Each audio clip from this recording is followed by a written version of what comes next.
Hi, this is Robert Plinick, the owner of Brutal Iron Gym. I'm here for another follow-along workout video. So what we're going to do is we're actually just going to kind of show you exercise by exercise, tell you the technique of kind of what we're doing, how many sets and reps to do. Then we'll encourage you to actually pause the video and do the exercise yourself. And then you're just going to do that exercise by exercise as we go through the whole workout. So what we're going to do today, our focus is the upper back, and we're looking to build a V taper. So we want to build detail across the upper back, kind of up by the shoulders, and then we want to have the back taper in, narrow towards the waist. So we're not looking to build the lats, especially not the lower lats. If we build them at all, we want to build up here to create the width of that V, but we don't want the lower lats to grow. This would be good for females in aesthetic competitions. So if they're figure, women's physique, things like that. We also have men's physique, men's classic physique, and then also just for general people who like that look. So this is going to be very specific to building the back across the upper back, giving you nice detail and bumps and all the good stuff we want, but not a lot of lower lat growth. So for each section of the video, we'll again show you about a minute of it, showing you what exercise to do. We'll show you a working set, what it should look like, and then we'll encourage you to do that. So follow along with us, and I hope you enjoy.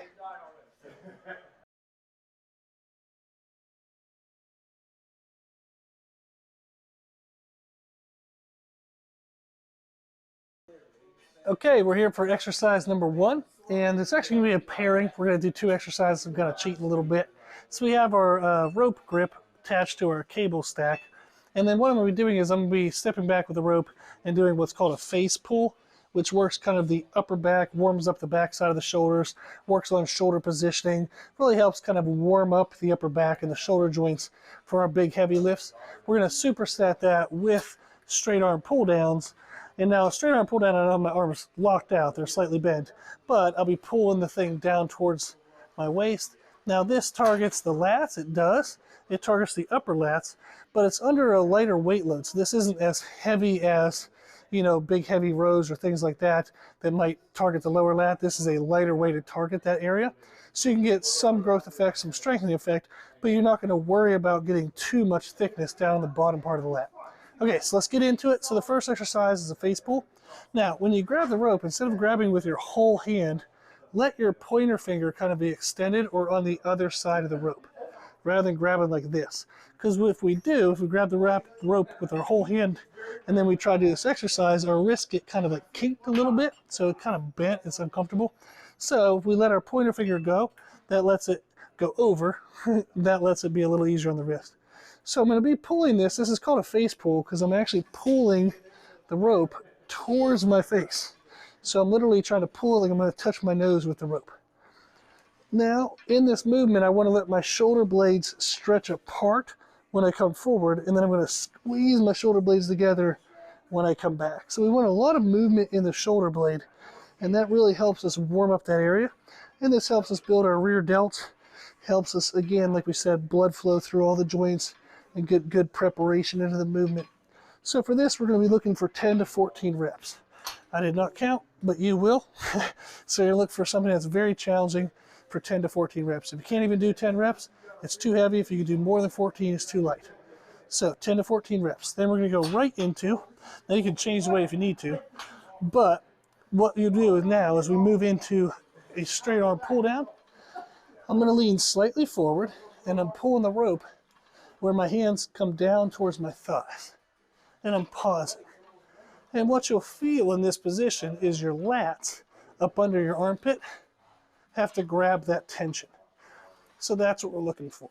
The hands come up to about as high as the chest, where our arm is about parallel with the floor, and then we pull back down through. And again, we leave our arms slightly bent and get a good squeeze at the bottom. This is going to be done as well for 10 to 14 reps. So we're going to be looking for 2 to 3 sets. I'd encourage you probably to go more towards 3. So we want a weight that feels very challenging between 10 to 14 reps, and we want to do that for 2 to 3 working sets. So you might need to do 1 or 2 sets to kind of get a feel for a lighter weight, and then make it a little bit heavier, challenge yourself for 2 to 3 working sets of 10 to 14 reps of each movement. Okay, so you're going to pause the video now. You're going to get all of that in, and then you're going to join us for the second exercise.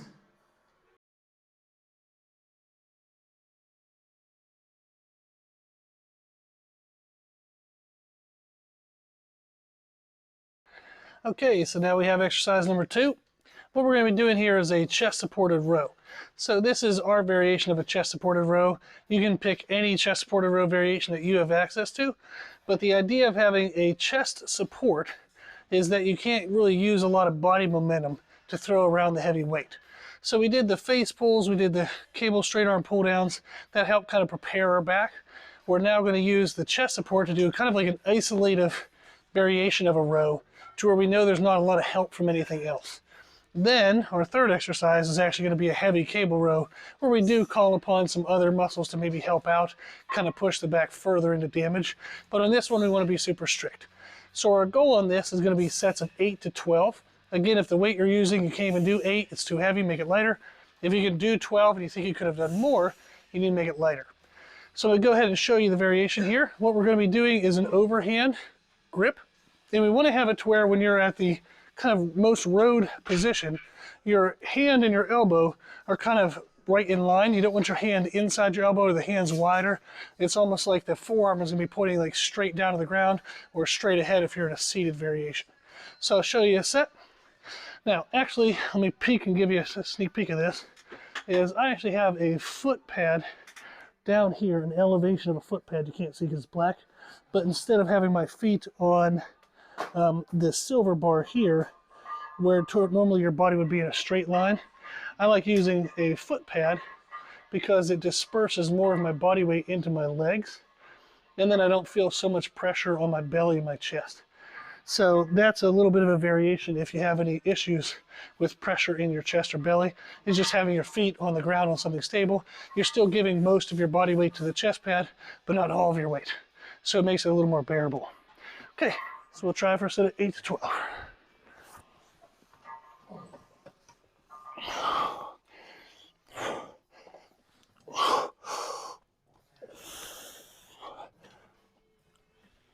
Good, and you'll see I'm getting a little bit of a squeeze at the top, and that's going to help make sure that I can check and see I'm squeezing my back muscles, not just my biceps.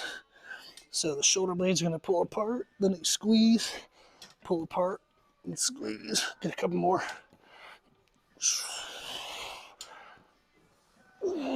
One more. Good. Okay. So again, the idea of that variation is we get a lot of activation in the back muscles, but we don't have a lot of body swinging, we don't have body momentum, very strict right into the back. Again, this is 2 to 3 working sets, so if the first 2 sets kill you good enough, move on. If you feel like you can do a third, do a third. So 2 to 3 working sets of 8 to 12 reps.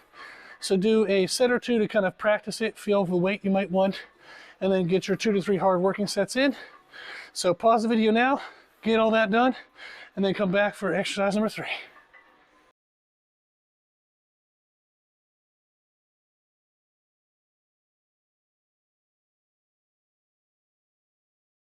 Okay, here we are for exercise number 3. We're going to do a cable seated row, and we're going to be doing what you can see here with our long bar, and we're going to be having a wide overhand grip. Now, when we did the chest supported row, we said the grip should be kind of in line, where our hands should be about as wide as our elbows. With this one, we're actually going to go a little bit wider. The benefit of that is it works more along the midline, along the spine of that upper back, so it really gives depth to that mid upper back that most people don't have a lot of muscle. And by going a little bit wider, it deactivates the help our biceps can give. So again, it further kind of emphasizes the back. Now, we're also doing this now pre-fatigued. We already have the back kind of exhausted, and we're going to be adding in a little bit of allowance for like kind of body momentum. And I'll explain that here in a second, a little bit deeper. But since we're giving a little more body momentum, we can have the hands a little bit wider to take away some of the bicep and use that body momentum to still give us the help.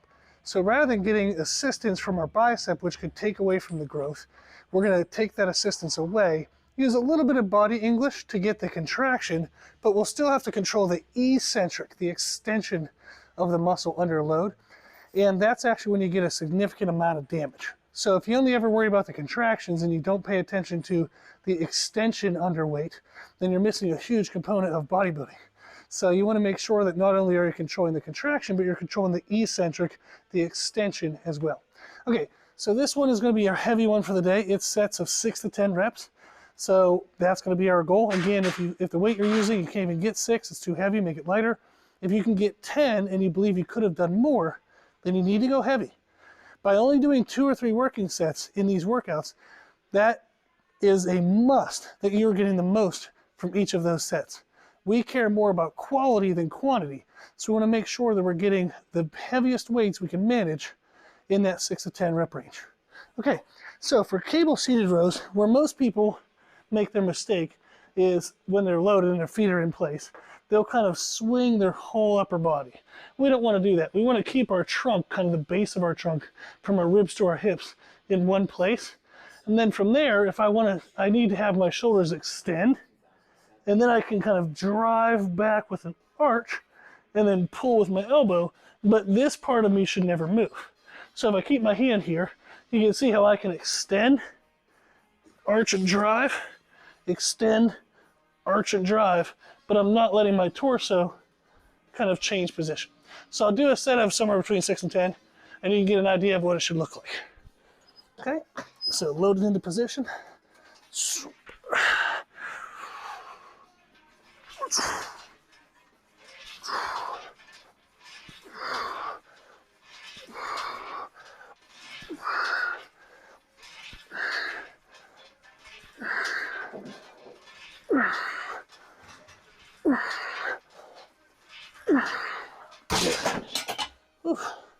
Okay, so that was pretty good. If I'd have tried another rep or two, I probably could have done okay for them, so I'll move up a little bit on my next set. But what we want to watch is when we're pulling back, we're aiming for kind of that xiphoid process where the ribs come up and meet. We're trying to touch somewhere around that area. That's going to have my elbows, my arm angle here, up nice and high to make sure I get my mid back. If your elbows are dropping, that means you're using your lats. So make sure those elbows stay up. And if you're looking at like the angle, it wouldn't be 90 degrees, it wouldn't be 45. So somewhere in the middle, say 60 degrees. That's the angle we want to be pulling from. Okay, so 2 to 3 hard sets. So do 1 to 2 practice ones, find the weight you want to use. 2 to 3 hard sets of 6 to 10 reps. Pause the video now, get all of that in, and then join us for the 4th and final exercise.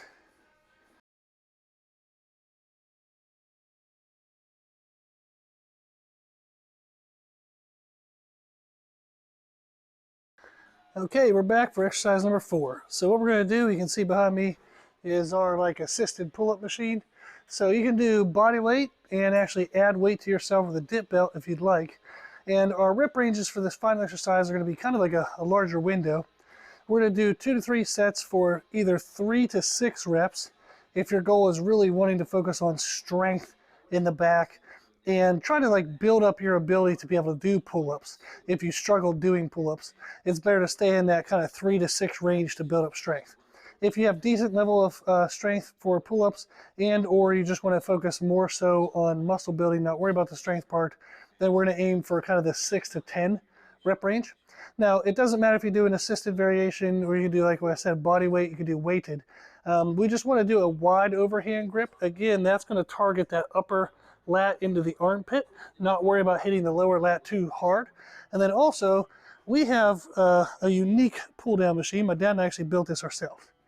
And what we have is we have kind of a normal assisted pull up and dip, but we attached handle system from Sorinex exercise equipment. So we actually cut the handles off this hoist machine the way they used to be. It was just basically, I don't know if you can see it, but it was basically just used to be little like just single-use handles. So we cut those off, put on this adjustable thing. So these actually can slide in and out, and you can pick them up and rotate them wherever you want. So I actually have these set to where they're flared outward. What that means is when I grab this, my palm is actually going to be facing slightly out. So that further isolates just the upper lat right by the armpit. So instead of having my hands forward, they're actually going to be angled outward. And man, does that isolate right in here. So if you have the ability to set up that kind of a grip, it further emphasizes the target of just underneath the armpit, furthering that width of the V, but not the bottom part of the V. So not our lower lats, just that upper lat. Okay, so I'm going to show you a set of somewhere around 8 to 10. So your goal will be 2 to 3 sets, 3 to 6 if you're focusing on strength, 2 to 3 sets of 6 to 10 if you're focusing on size. So I'm going to show you how we do this.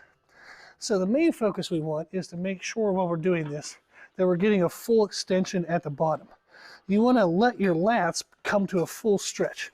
This will make you weaker, but it's going to give you a better development. So full stretch. I'm going to contract through my back first and then drive my chest up towards the crossbar. So stretch, squeeze my back, drive. Some people think of pulling their elbows down, so they'll squeeze their back and drive their elbows into the ground. But we want a full stretch and a big squeeze through the back. So you want to make sure that muscle fully stretches at the bottom, so that way we get the development up into the upper lat and the biceps don't take over the movement. Okay, we'll try one more. Good. So I can feel my biceps starting to try to help on that one. So that was good for me. So again, you'll do like kind of a practice set, see how you want to do it. 2 to 3 working sets of 3 to 6 reps for strength, or 2 to 3 working sets of 6 to 10 reps for more towards muscle growth. Okay, so pause the video, get all of that in, and then come back.